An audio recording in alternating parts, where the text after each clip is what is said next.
at Foster with Marketing, and here we are for our monthly webinar. All kinds of technical challenges this morning, but we are on time and getting started with our presentation. And today is kind of a cool webinar. We are always here, and I'm talking to Danielle, who's with us, and Zach and Jamie, all part of the marketing team. And we had some, well, we often have heated debates. That's a good way to say it, Zach. Yeah, heated debates is the right way to say it. Heated debates internally about what we should be doing marketing-wise for not only ourselves but for our clients. And obviously, how you market a law firm is somewhat different than how you, the details of it are somewhat different than how you market a doctor, office, and how you, a web marketing company, whatever. And things change. And what you used to do, the number one priority, what you used to do 2 years ago, is not the number one priority of what you need to be doing today. And it's always a good debate to have, making sure that we're staying on top of it. So we spent an entire 2 hours talking about the first thing that you should do. I'm going to get into that. And then the other ones kind of fell into place. So we're going to share what we came up with you all. And as usual, if you guys have questions, please put them in the little question box in the GoToWebinar, and we'll get to them. Just ask away, and we'll answer those questions. But we have a lot to cover. I'm already getting the evil eye, so let's go ahead and get started. So Danielle, tell us what's going on. Top 10 marketing must-dos. Sure. So like Tom said, we've had some very interesting internal discussions about how you should use your limited time and budget on marketing and in what order of priority. So what we're going to do today is go through this list of 10 and talk about why we think these things belong in this order, and just some basic overall recommendations for each one. Because we have a top 10 list and we only have a little less than an hour to go through it, we are going to have to breeze through it. But what we have done is included links for additional information for each item. So if there's any one of these you want to learn more about, you'll find some links within the presentation. All right, so let's go. Well, this is the number one thing, Number brand. one. Now, what does this mean? What are we talking about with brand? Your brand strategy. So the very first thing that you need to do when thinking about your marketing is to consider what kind of services you're going to offer, how you're going to position yourself within your own market, what your competitive advantage is or is going to be against the other folks who are doing the same thing you're doing in your local market. You also want to think about who is your perfect client, what kind of people do you want coming in, walking through your door. And we want you to think about these questions for each of your service areas. Now, this was not on our original top 10 list, brand strategy, but when we first sat down to debate the top 10 lists, how many items did we get through, Zach? One. Why? Because we were talking about this. And I think it's because one of our challenges with our clients is that we notice many clients try to be all things to all people. So Jamie, have you experienced this with some of the clients you worked with? Yeah, and it's important to write these things down literally in some cases. It's important to plan these things out very plainly, in plain sight and in plain text, because you may have a sort of idea of how you want things to work, but until you really write it down and begin planning and strategizing, you're not going to uncover potential problems until you go through those steps. And the reason we spend so much time debating step one here as far as brand strategy goes is it's almost a prerequisite to the top 10. This needs to be done first, which is why it's number one, but it exists almost outside of the top 10. You can't really progress through the rest of the list without having answered all the questions that you need before you do it. That's a good point. And what do we mean by brand? Just so everybody's on the same page here, it's your brand, who you are, your business. And if, like, our brand is Foster Web Marketing, and you need to understand, and so you're, like Ben Glass is Ben Glass Law and Great Legal Marketing. Ben Jackson is Top Practices. Peter Wishney is his doctor's office, and Brian Beckham, DB Attorneys. These are their brands, and so even if someone does, because everybody talks about vanity keyword searches and ranking page one for whatever vanity keyword, Wisconsin personal injury lawyer, but what a lot of people forget about is that even if you are on page one for that stuff, they're still going to search for your brand. And so this is why this is so important, is focusing on who you are. Even if you've been in business for 20 years, you can still go back and improve your brand. Right, Zach? Yeah, and how you do business. I find it remarkable that so many people I talk to haven't actually sat down and written out a business plan. It's one of the first things you do in school. I know a lot of people come from different backgrounds and they're trying to run a business the right way, but you have to have an idea of what you're trying to accomplish, what you're trying to do and what you're trying to provide and how you're going to provide that. A big part of this has to do with how you guys handle yourselves in your office, how you portray yourself to clients, and the image that you portray.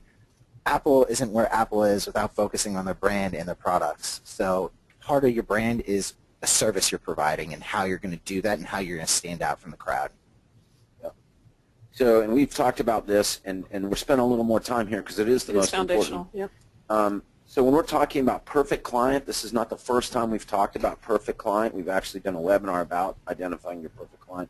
It is so important for you to recognize who you want to work with, who you want to sell your services to. And you don't have to be all things to all people. You can't. So, using kind of the 80-20 rule, where are your best clients and patients coming from? Who do you like to work with the most? Who likes to work with you? Those are your perfect clients. And the sooner that you can define that list, you can go check out the past webinar that we did about perfect clients, go into the detail about that. The better off you're going to be marketing to them, because then you know who you're marketing.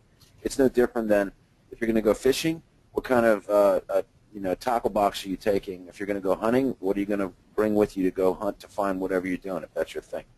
So, and this is true, do it for each one of your service areas. Another mistake that we see, as you pointed out, Zach, is we see a lot of, especially lawyers, try to be all things to all people. And that's fine, but remember that you have to market that. You can't just put it out there and say, hey, I do this. You have to build the foundation for any particular practice area or service area you're going after. Yeah, we've had some really interesting discussions with clients, and I definitely encourage, most of you are not just starting out, you already are running a business right now, so whether you have a doctor's office or a law firm, sit down with your partners and sit down with the other members of your team in your office and pull up the list of all of your service areas or your practice areas and go through each one and discuss them. And what you want to know is, are you making money off of that particular service, that particular practice area? Do you guys like that kind of business? We have walked through this exercise where we have taken clients down every single practice area and asked them these questions, and they were surprised by their own answers. When you get the partners together and like, we don't really make a lot of money on that kind of case. Maybe we shouldn't take those anymore. I guess you're right. So it's really interesting that you may have all these practice areas on your site, but you're not actually getting good business from them. So start cutting them off. You don't need to be advertising for this. You don't need to have this content on your website. This will really help you focus on the types of cases and clients that you want to get through the door. And here's the other thing, is how often should you do this? You should really reevaluate what your strategy is frequently. You got here 6 months. I agree. I mean, we talk about it all the time. Is this a good thing that we should be doing? And we talk to clients about that all the time. Now, let's try this campaign. Did you, was it a good ROI? Did you get anything from it? No, then let's not do it anymore. And so that's another thing that we're going to talk about, I'm sure, at some point, about measurement, about knowing, okay, well, I'm throwing in, I just got to know we're not talking about that. But that is a very important thing, that we spend a lot of time on our calls, don't we, Zach and Jamie, with clients about measurement. That's your job, is to find out what's working. As a business owner, I have to, question, what are we doing here?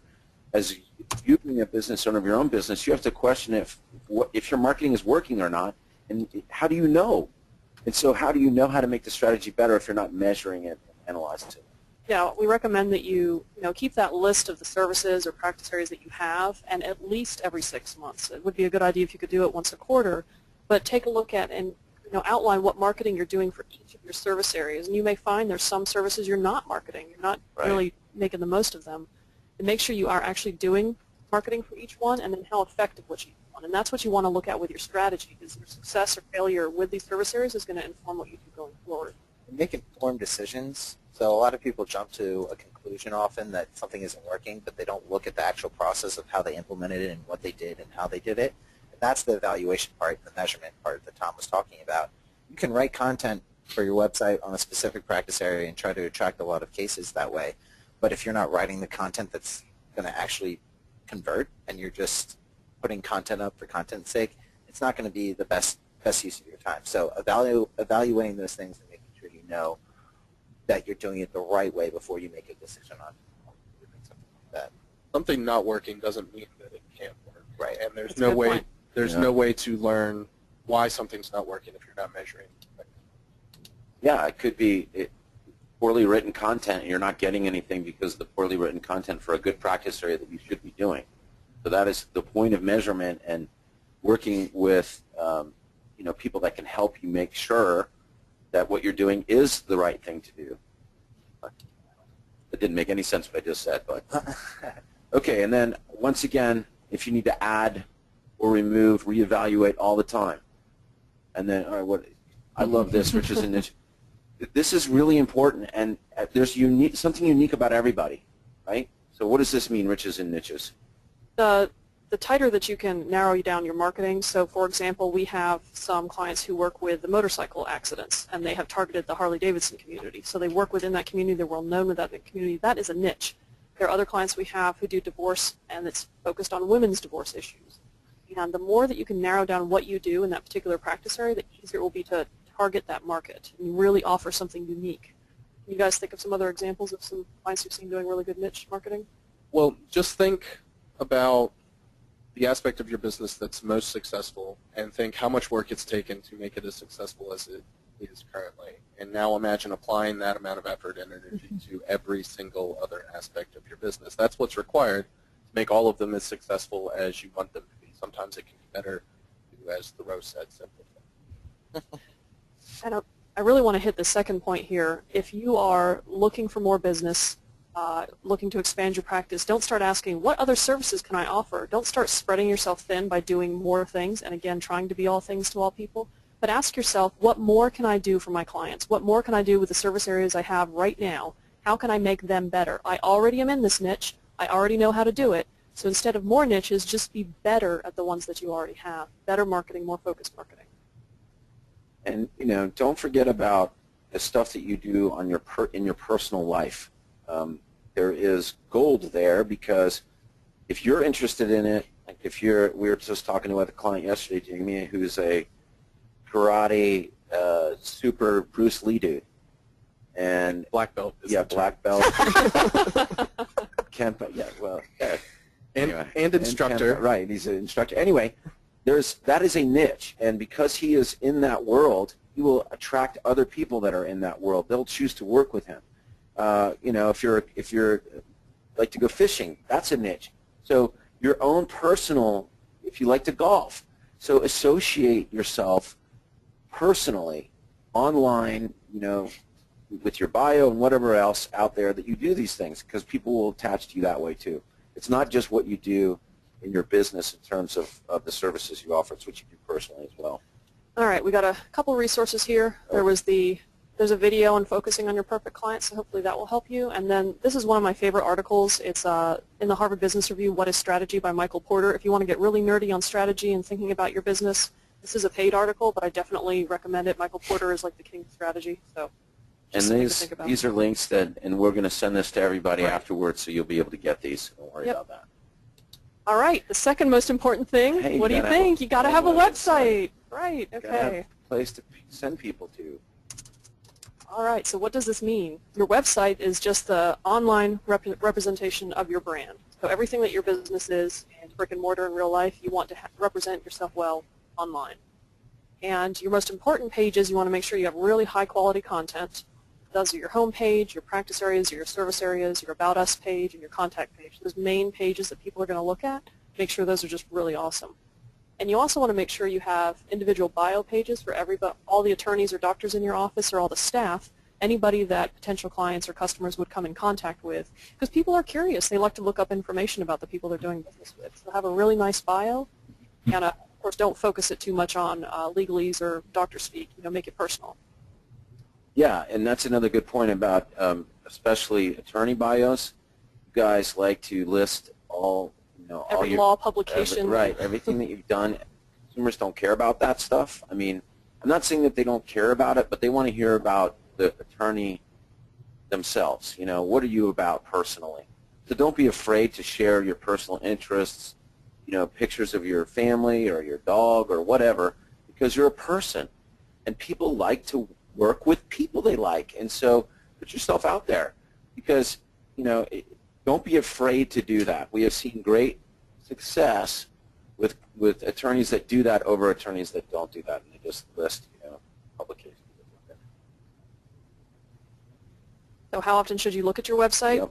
So take a look at your website design and like the code and just the overall design every 6 to 12 months. Code is constantly evolving. You always want to make sure that your site's compatible with newer browsers that are coming out and that any old plugins you have or old code you have works on all the different platforms, mobile, tablet, desktop, everything. So you always want to be checking this. Yeah, that is a very important thing is that, nothing changes as fast as the trends on the Internet. With stuff that's just coming out, new social media, new code, as Danielle said, and just designs. Website designs are changed like clothing fads. It's so fast. We're kind of circling back to very simplified designs like in the early days. We cycle through tons of content, now not as much content. And so you just got to go with the trends because that's what people expect. Whether you like it or not, you can't just be like, I want it to be like it was in the old days. You can say that all you want, but that doesn't work. You have to stay on top of it. Same reason why you don't send client correspondence via Pony Express. Right, exactly. Or why fax is done yet. Faxes are funny. So a couple of other tips here. If you attract media attention for a case that you're doing, and this is going to be not as common an event, but if you do get media attention, take a look at, is it easy to find information about that particular case? Should you create an online press kit? If you do some simple things, if you have a really hot case, you can really dramatically improve the time people spend on your site because you're easily getting them the information they're looking for. And of course, if you add or remove practice areas, take a look at your design. We have, believe it or not, talked to clients who said, my website's not working because it doesn't have all my practice areas. Well, add them. Yeah, you can do that in DSS easily. So you can edit your content and do whatever you want. It's as simple as that. In your design, you got to make sure that you have your practice areas and your service areas there in place. And the design is really just an overlay over the content. So, all right. Using your website in the correct way through DSS, if you're well, I have to look at DSS here, but making sure that you're not adding a practice area for everything under the sun. Again, it's like focusing on your brand. You don't want to go overboard with adding a practice area for every city locale with personal injury or something along those lines. You want to make sure that you're focusing on right things and not just getting really happy about writing every practice area that comes to your mind. Keep it simple. Okay, some tips here. So make sure that when you're writing content and creating your website, you get help with optimization and keyword targeting for your major pages. And this was an interesting discussion we had, Jamie and Zach, with the SEO team. We were asking for SEO tips for doing keyword research, and you guys were like, oh, it's tough to explain. It's really best if you can work with someone you trust who really understands how to do good keyword research and how to really optimize your content. That's very true, and explaining the ins and outs of effective keyword research would go well beyond the time we've allotted ourselves here. But it's important to realize that keywords are still important to a certain extent because you obviously want to be alerting not only the search engines but also human users to what the page is about, and the best ways to do that are by providing relevant and well-written titles and headlines for the articles, but also effectively utilizing subheadings and paragraph structures.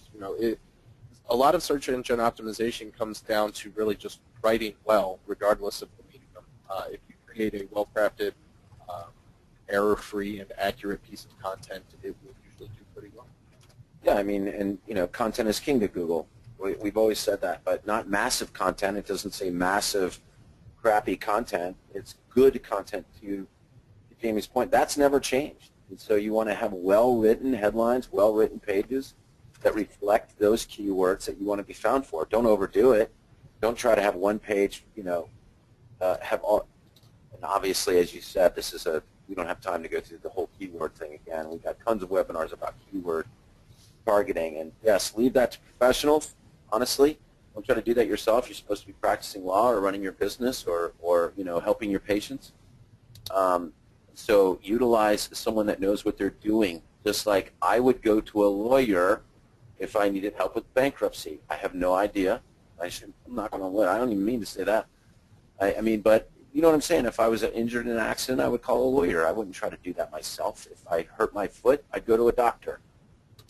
It's the same thing with taking a look at your code and architecture. And if you've never had anyone look at this, you might want someone who really understands website coding to take a look and make sure you don't have any underlying issues with how your website's designed or structured or the code itself that could be holding you back.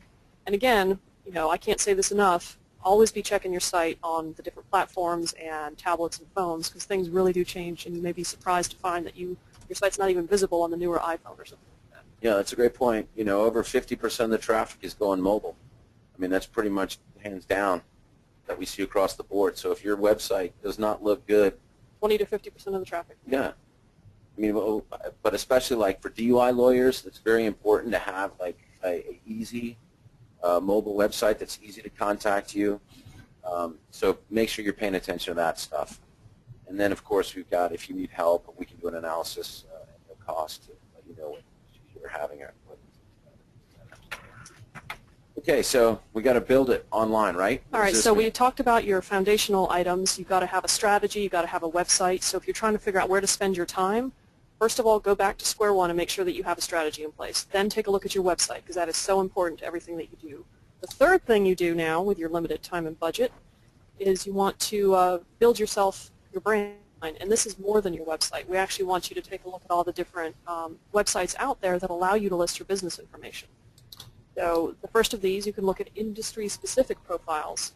If you want to go find all these other sites, like for attorneys, you have FindLaw, Avvo, Justia, Martindale, HT.org, a number of sites that will list your law firm and information about your firm, different practice areas. Some of them will allow you to add pictures.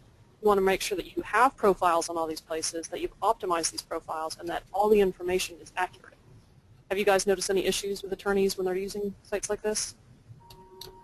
There are sort of what I call nuts and bolts benefits, SEO benefits to be had by having the profiles on these sites. They'll usually allow you to link over to your website. Those links can be beneficial.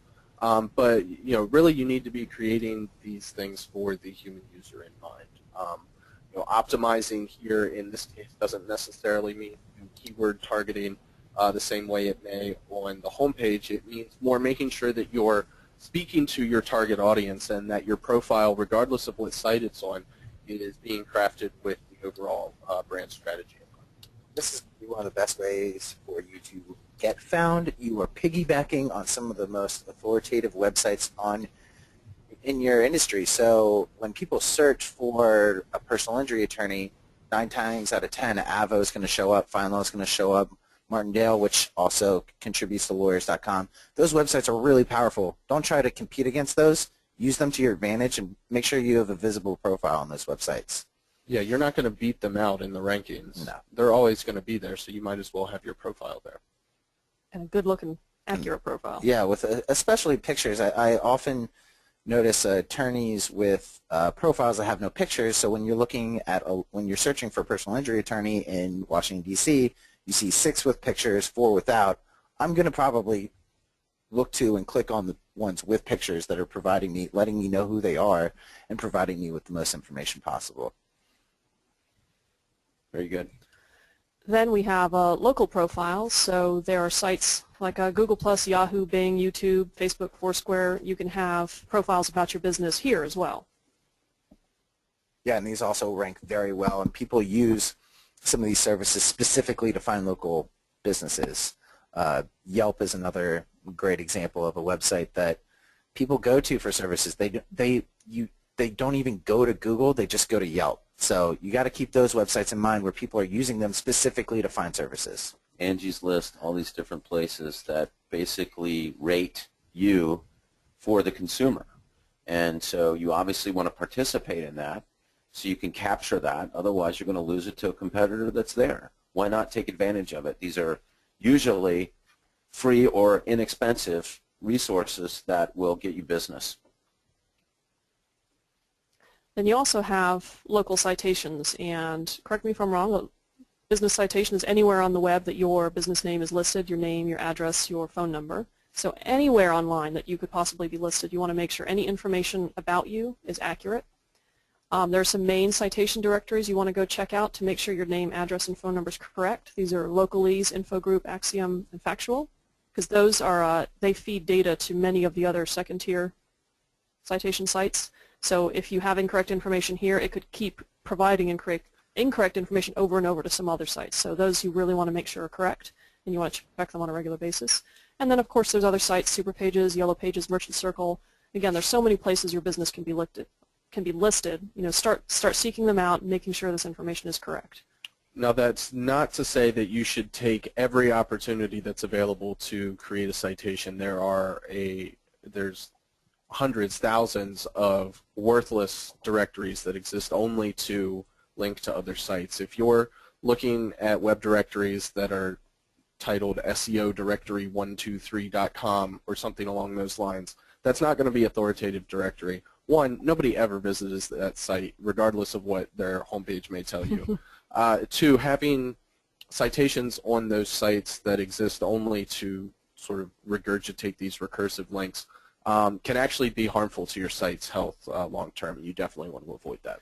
And when I was in MozCon a couple weeks ago, listened to a research project about local results, and the top 3 results actually on average had less local citation sources, but on average they had many less errors. So it isn't about getting it out there everywhere as much as it is getting it consistently out there on those main top level sources. So when you say getting it out there, you mean your business name, address, phone number, that information being consistent. And there's a link on this page, so when we send this out, that goes to the Moz.com's local search. They have a lot of information. If you want to learn more, there's some great info there.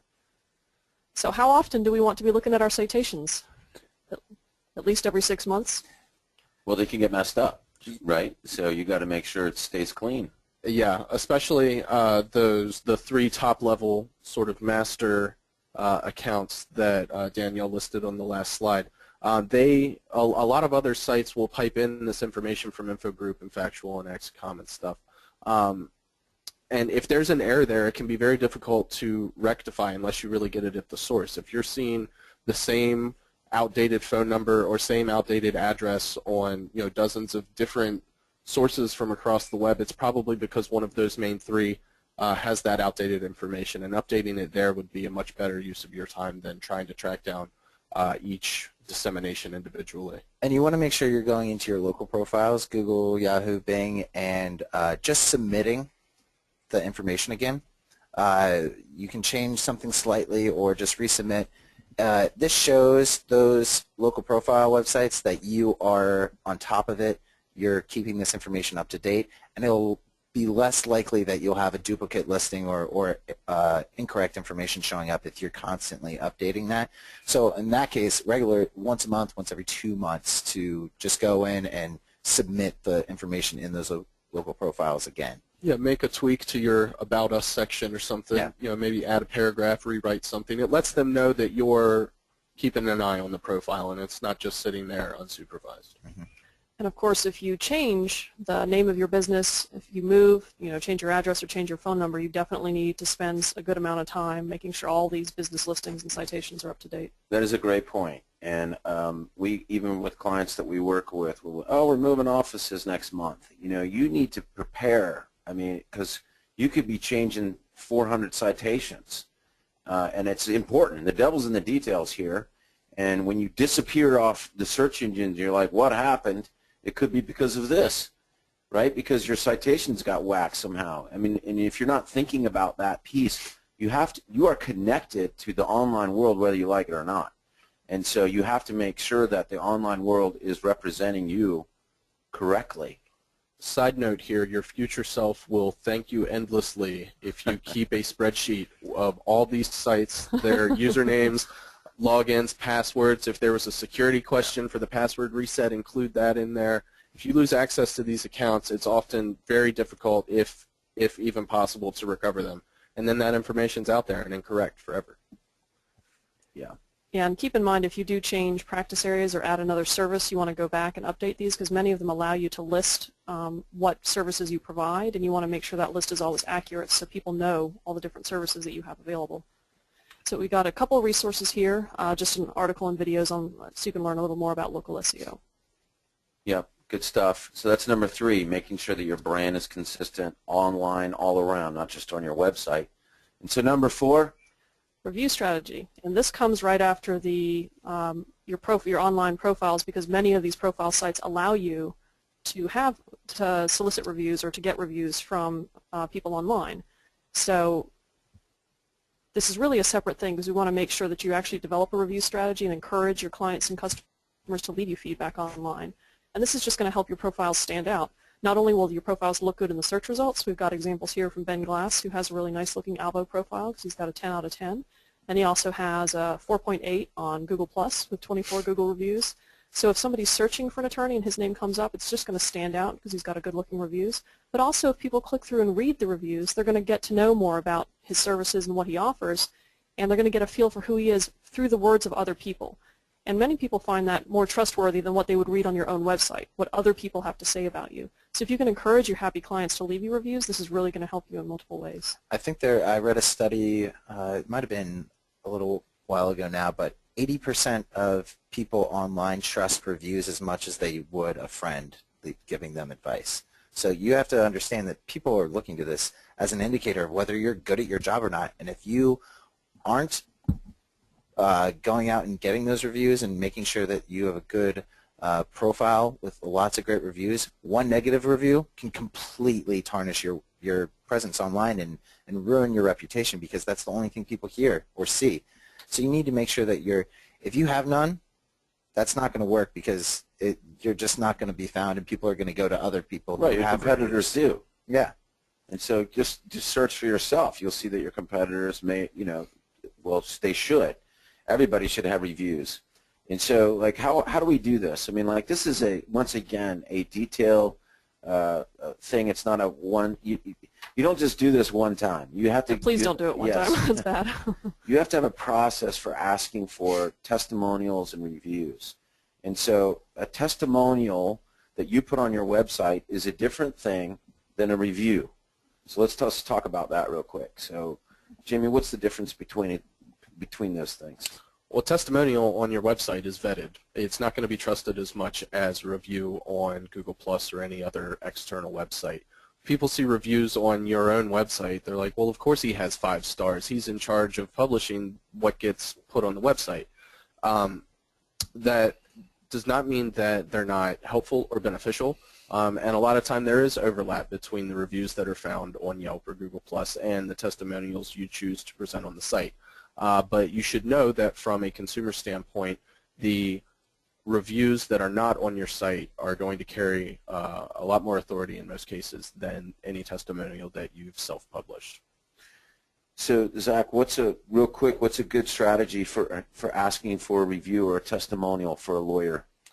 Yeah, it's having that follow-up sequence in place before. So I always recommend that you would contact them to try to get a review as you're giving them their check after they've won their settlement. They're very happy.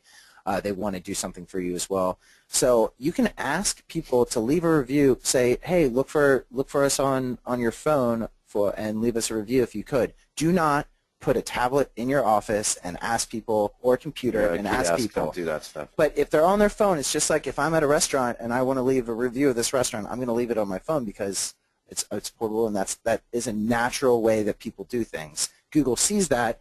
They also see it when you set up a kiosk to have reviews and that kind of thing. But you need to do it regularly. You need to touch base with them and just try to make sure that you're doing it in a consistent way, and you can't do this all at once. You can't just all of a sudden go, oh, I want to get a bunch of reviews from my clients.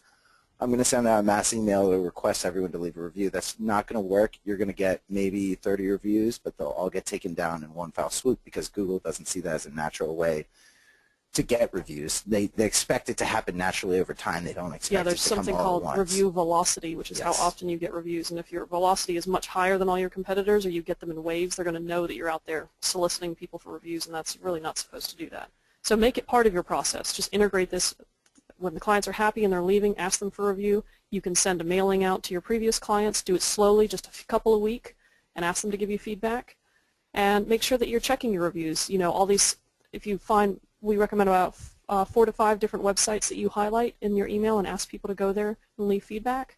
and check those sites each week to see if you've gotten new reviews so that you can respond to them. If you get a positive review, thank them for the time. If you get a negative review, politely respond.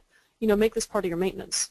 And there's a lot of rules for online reviews. Zach was just alluding to some of them. So we've included some resources here. There's some blog and video with some quick review tips. We did an entire webinar with Zach and Laura on creating and maintaining a review strategy, so I definitely encourage you to watch that. There's a lot of good tips, and they cover a lot of the rules. And then we have a video on why you shouldn't fake reviews, and this is about the New York Attorney General taking down a number of businesses in the New York area who were faking reviews. So good Be information careful there. with working with companies, reputation management companies, because a lot of what that is manipulating reviews on your behalf, which makes that unnatural and is sketchy. Now, if somebody is helping you do the process, that's different, as long as it's organic and natural. But any kind of automation and creating anything fake is just going to hurt you in the long run. Don't pay or incentivize for reviews. Your future self will be mad at your current self. I just want to reemphasize Danielle's point about checking the reviews regularly and often for both positive and negative reviews. We encountered a situation recently where somebody had received a very negative review claiming that the attorney was unresponsive and difficult to get a hold of. That would have been a great opportunity to respond and try and smooth things over, but by the time the review was noticed, 3 months had passed, and responding at that point would only reinforce the idea that it's unresponsive and difficult to get a hold of. That's a great point. And the other thing is, don't have an online war. And so if somebody leaves you a bad review, listen, just do a good job, first of all. But if someone leaves you a bad review or something, or busts you out online, don't go fight them. Go up there and show how you want to work it out and, you know, hopefully provide a better experience. Just put out there, you know, what the situation was. Don't have a big war. All right, we got to move. Yep, because we're only on number 5. Got to zip through these. So, okay, so we've got a good foundation. Like we said, you got your strategy in place. You got your website. You got your citations built up. You've got, you know, you're thinking about how to get good reviews, so just your online presence is there. So now we want you to build your organic presence. Finally, we're mentioning content. Yay. I think some people thought this would be number 1. Right. So this isn't maybe not as important as we used to push it, but content is still king. It's still very relevant to what you do. You want to make sure that you're writing very good, interesting content. This is more important than ever. It used to be in years past you could just put up a hell of a lot of content and do well. Now we want to see you writing really good, maybe longer format blogs or articles that give good, unique information. Remember that you are competing with billions of other web pages out there, and you need to think, why on earth would this page that I am writing, why would it stand out? Why would anybody want to read it? Why would the search engines want to send people there? If you can't really come up with a compelling thing to say, just don't. You know, write about things that you know and can be passionate about. Imagine that crotchety writing professor that you had in college standing over your shoulder every time you write content. If you're about to publish something that wouldn't please them, don't publish it. Go back and rewrite it. And the last point here is it's great if you write content, but you really need to promote it. And we've done some webinars about this, and that'll be in the resources section coming up. So how often do you write content? We get this question a lot. How often should I write? How much content should I post? And what do you tell people? As much as it makes sense. As much as you can write good quality content. Again, in the past it was about the number, and now it's about the quality of it. So if you can write a really in-depth, great article that informs people about non-compete law in your area and you're a business litigation lawyer, do that weekly. And you can do that weekly, great. If you can only do it bi-weekly, only do it bi-weekly. Don't break it up into 2 pieces and try to make 2 very thin pieces of content just to get that number. It's not about getting a number. It's about achieving a level of writing quality. And you got to think about that as your brand as well. People are reading this, and you're an attorney or a doctor or a business. You need to sound professional and provide good information. If you're providing what seems to be thin and irrelevant, lazy information in the content you're writing, or keyword focus, you're just doing it for keywords. Yeah. So you rank. What's the point of ranking if once someone comes to that page, it doesn't make any sense, and it doesn't do anything to convert them to call you? What's the point? Remember, the whole goal is to get leads that ultimately become customers of whatever you're doing, whether it's practicing law, doctor, or whatever. So it is content that answers your clients' or your patients' questions. Put that out there. If you start answering their questions, they're going to trust you. That's the point of content, is to bring them in and answer their questions. And we strongly suggest if you're writing your own content that you make a weekly writing schedule. Actually block out time on your calendar when you're going to write, and you're not going to do anything else. We have to do this too. We write our own content. So you've just got to make time for it, and honor that time. Don't use it to do other things or check your email. Get on a schedule and stick to it. If you're outsourcing your content, you also need to block time. Why? So that you can review the content being written for you. And don't just pay somebody per piece. Work with your writer or with your marketing company, and you are the expert. Remember that. Make sure that you're giving them good information that they can turn into content, and give them feedback on what they write so it can get better. Yep.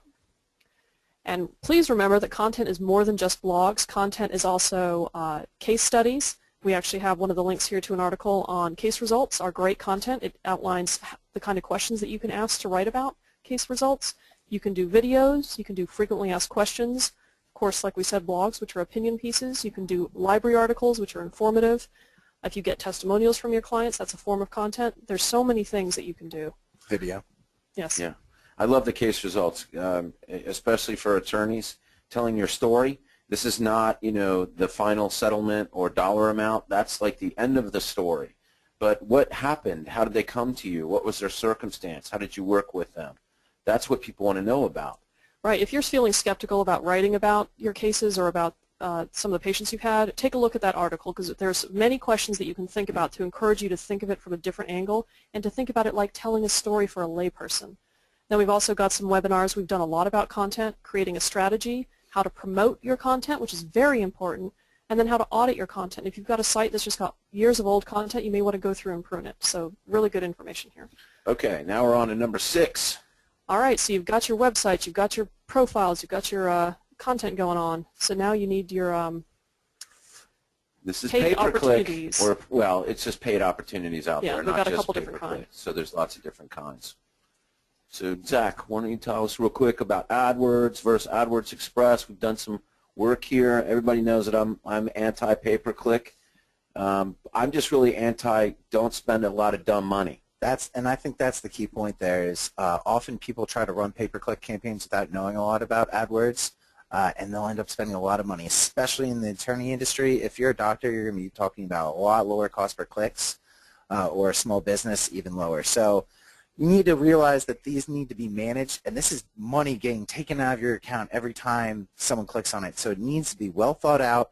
It needs to make sense. You need to be able to track it.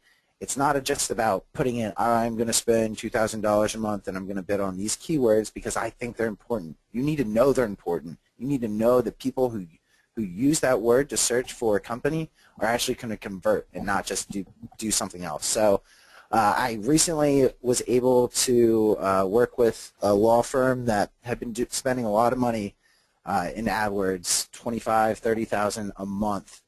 We are able to use what's known as AdWords Express. AdWords Express is a more simplistic version of AdWords. It works off of the categories of your business profile in Google+. So it looks at, let's say you're a personal injury attorney. It's only going to bid on keywords that they find relevant for that category of keywords. Now, you can't pick the keywords yourself. You can actually submit up to 10 negative keywords, but that's all you got. So it's a very simplistic version of AdWords, but I had a client who in just 1 month, and this is comparing 1 month to another where the AdWords Express campaign was running from the 22nd to the end of the month, and the next month the entire time. Their intakes during that time period improved 30%, and the cases that they brought on improved 88%. That goes along with huge improvements in traffic numbers and huge improvements in local traffic, and that doesn't even scratch the surface of the type of website improvement that I saw. So it's about getting cases. It's about getting clients. It's about bringing money in the door. It's not about ranking. It's not about keywords. But this campaign, and this is a one client, so you're not going to be able to get really specific. So you can't do an AdWords Express campaign on EB-5 visas. If you're an immigration attorney, you can choose that category, but it's going to bid on a variety of different types of immigration keywords. So this is not going to fit or work for everyone, but in certain cases, when you fit really nicely into one category within Google+, you can actually see some pretty good numbers, and the spend they spent in AdWords was 25, 30,000 a month. They spent 7,000 to get these results. So they spent a third. I'm not very good on math, but like less than a third Yeah. on, and they got better cases and more plus they got more organically than. Well, I think this speaks to having a well-managed campaign as well. Yeah, and that's the Yes. whole thing. It's not about having a campaign. It's about doing well. It's just like when you're writing content. It's not about writing content to get the number up. It's about writing quality content.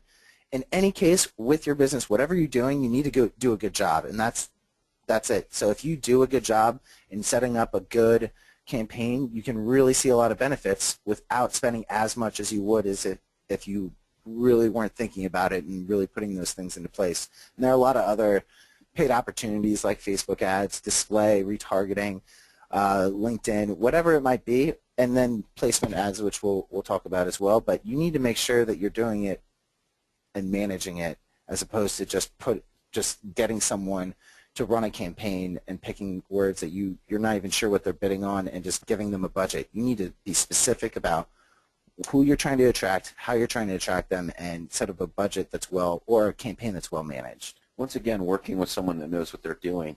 I don't recommend any attorney just go start an AdWords campaign. You're just going to lose your shirt.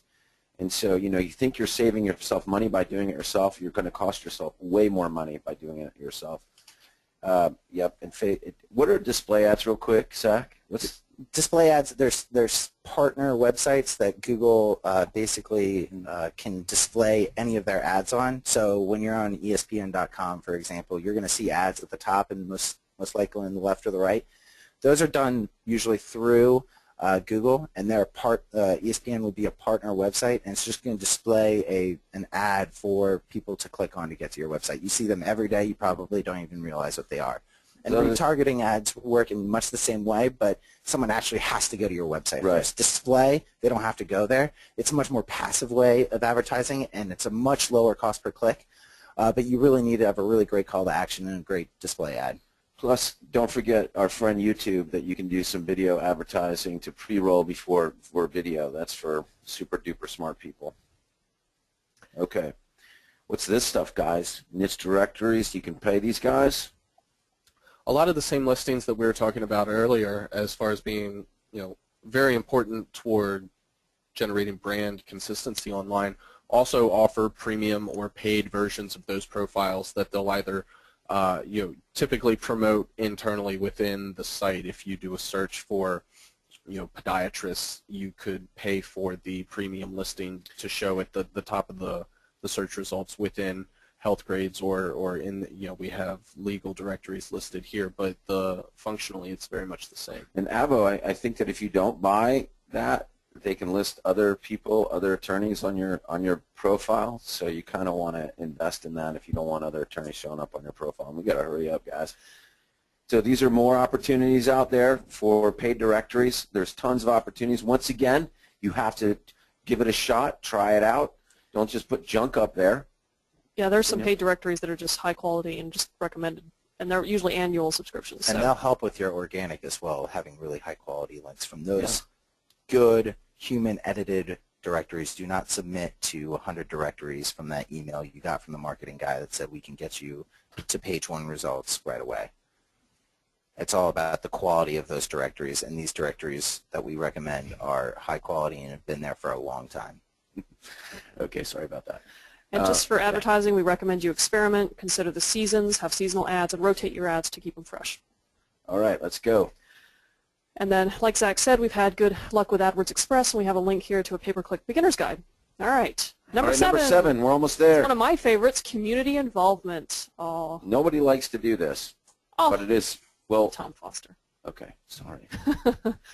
So basically the message here, you can do better with your marketing by actually doing good in your community. And many of you, we find, are doing this already. You're already involved in your community. You're involved with organizations you care about, with charities you care about, but you're not making the most of it. So if you're doing any of these things, then you can find ways to use that to your advantage. And that you may feel uncomfortable doing it, but it is good for your business to share that you're participating. If you donate money, if you or your staff donate time to different causes, if you're a speaker, if you speak at different organizations or at schools, you want to use that, If you volunteer or host charity functions, make sure you work with your marketing team to promote your efforts. You want to talk about it on your own website. You want to talk about it on social media. You can add a little bit about it in your email newsletter and your print newsletter, and also ask those organizations you support to talk about you. Do they have social media? Would they be willing to talk about what you've done for them? Do they have a newsletter? Do they have a website? Would they be willing to link back for you as an organizer? And, you know, as an attorney, I mean, this is something that is so important for you. I mean, like some of the best firms that we work with out there are very involved in the community, and as a result, they get a ton of referrals through that community network. And just another thing, if for those of you that have been paying attention, what about this whole ALS ice bucket thing that's been going crazy? They've raised like $13 million just from this thing. And 1.7 last year during that same time period. That's a huge increase. Yeah, I mean, so the power of community and the power of, you know, giving and the power of social media all tied together just really can make a big impact. So how often should you do it? Try to do it once a quarter? Yeah, if you're starting out, would just think about something that you can do each quarter, and if this is too much, you know, once every 6 months, but just to start out once a quarter, and look for seasonal events that you can sponsor or provide outreach. For example, if you're a personal injury attorney, April is Distracted Driving Month. You could probably go to a local high school and speak. You know, you can provide materials to the school or to other organizations. You know, think about seasonal things that you can do to help out. Did you jump ahead? I am. I'm jumping ahead. And so. we just want to point out on that other slide that you want to start your marketing plan about 6 weeks ahead of time. I think this is a great frustration for our SEO marketing team here is when clients say, oh, by the way, I'm going to be speaking tomorrow, or oh, by the way, we had a charity thing yesterday. Yeah. It's really good to think about at least 6 weeks in advance how you're going to do this and how you're going to market it. How you're going to promote it. That's the whole point. Okay. And a little tip here, scholarships are a great form of community outreach, great way to do good in your community and get a lot of attention. So here's some videos and articles with more information, so definitely check those out.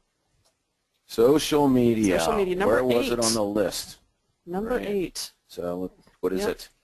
So our biggest advice is just be social. You know, treat your online social media like you would in real life. You're not just going to stand there yapping at people in real life. Well, you might, but you probably know you're not supposed to do that. So don't just go on Facebook or Twitter and just push content out. You want to be social. So go follow and like other local businesses. They probably have social profiles as well. So go out there and interact with them. Actively recruit new followers to your own sites. You know, invite your clients to follow you, either when they first walk through the door and you're first signing them up, hey, you know, keep in touch with us here, or as they're leaving, you know, don't forget about us, keep in touch with us.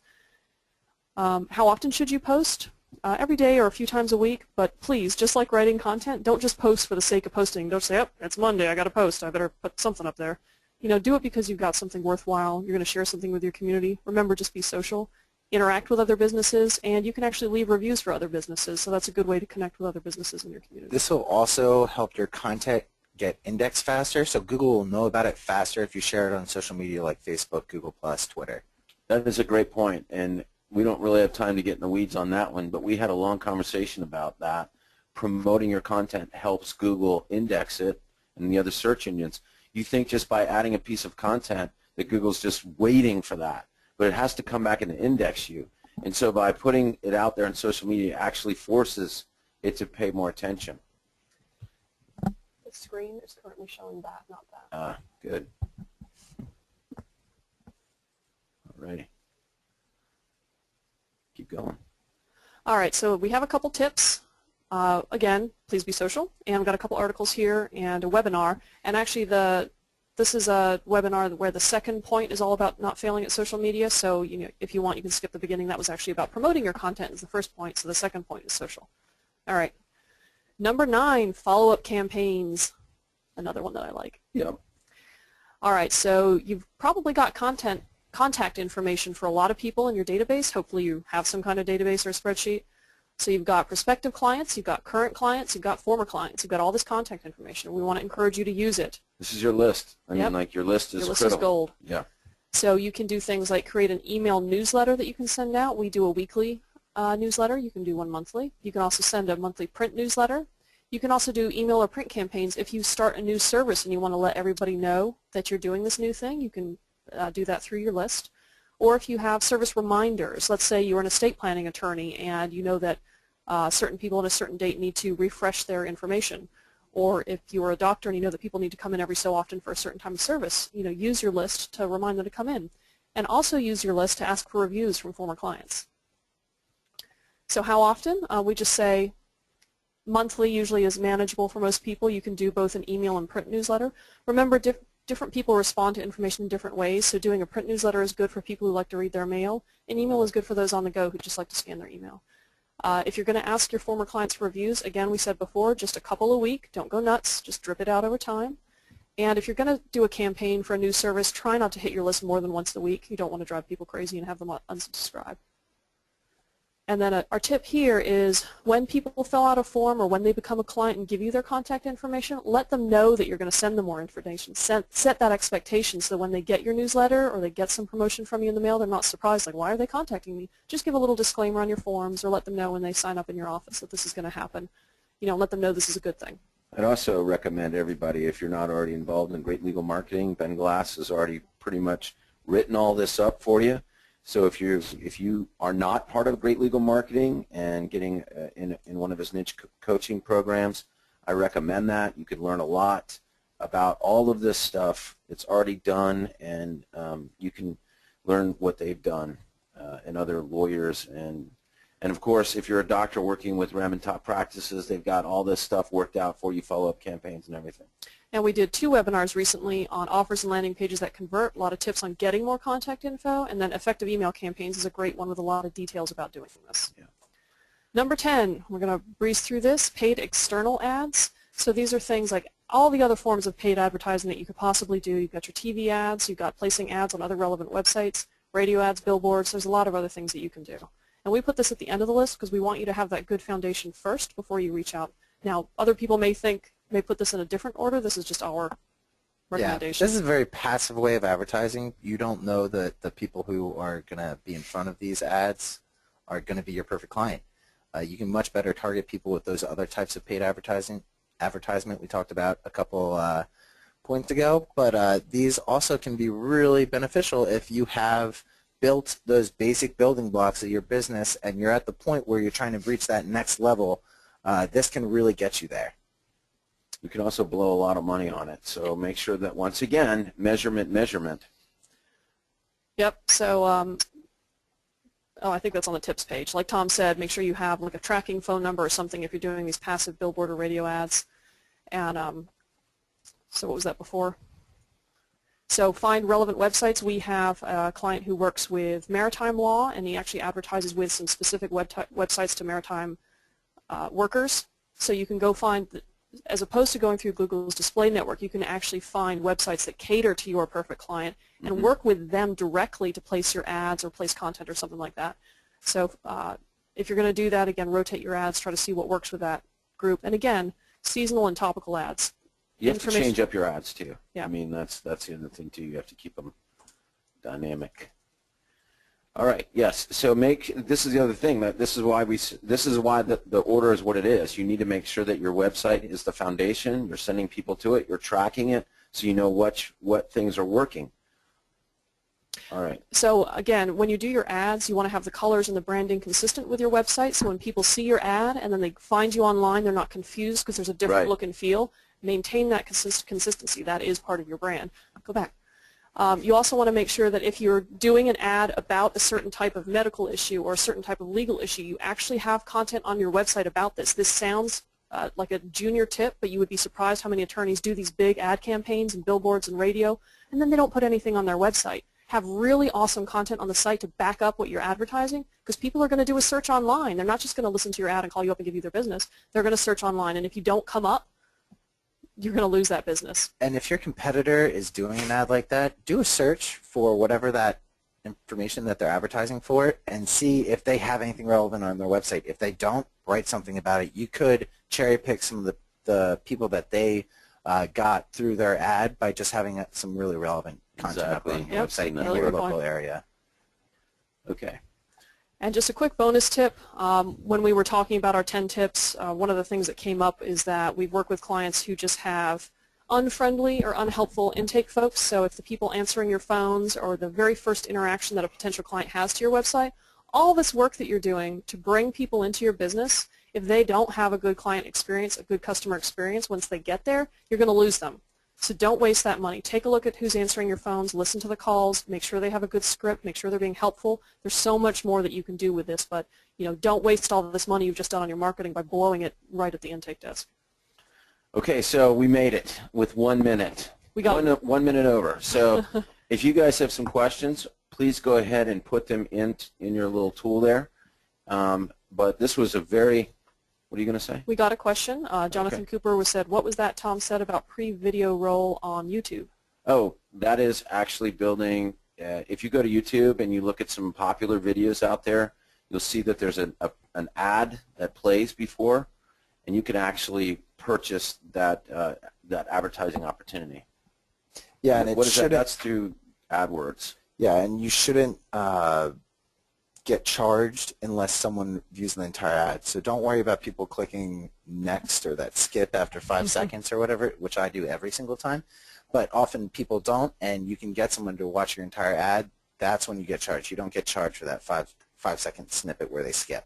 Right, that's what that is. And I would, that's, you're going to do that after you've done everything else.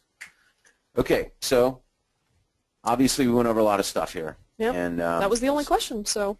That was like a fire hose. But if you need help or you have other questions or you're looking for an analysis or help with measurement, send us an email or give us a call. We'd love to help you. Obviously, we have our big October summit coming up. We partner up with Great Legal Marketing and Ben Glass and his crew. We just had a meeting about it today. It is packed. We have over 300 people coming already. So if you have not signed up, I suggest you sign up because it's going to be shut down pretty soon. And then, of course, we have our boot camp the Sunday afterwards. You don't have to attend the marketing conference or GLM, although we recommend it because we're going to teach a lot of what has gone over those first 2 days in our internet boot camp on the 26th. You don't need to be a Foster Web Marketing client to come to the boot camp or to the conference for that matter. We encourage you guys to come out and check it out and learn how to do all this stuff. Everything that we just talked about, we're going to be going over at the boot camp, getting into more detail about it. Yep, so we'll be working with Zach and Jamie. I'll be there. Yep. And see us. We want to see you. Hannah will be there, so everybody's going to be there to teach you how to do it. We'll teach you how to do it. All right, guys. Anything else, Zach? Anything else, sir? I'm good. That's it. Jamie? Also good. Okay, Danielle? All set. Thank you very much, Thank you. everybody, for contributing to this. Let us know what else you want to know about. We're always trying to educate and teach people how to do marketing better. That's what we're all about here. So let us know how we can help you. And have a wonderful rest of your August, and we'll see you next month at the next webinar. Thanks, everybody. Thanks, guys. Thank you. Bye. Thanks. Bye.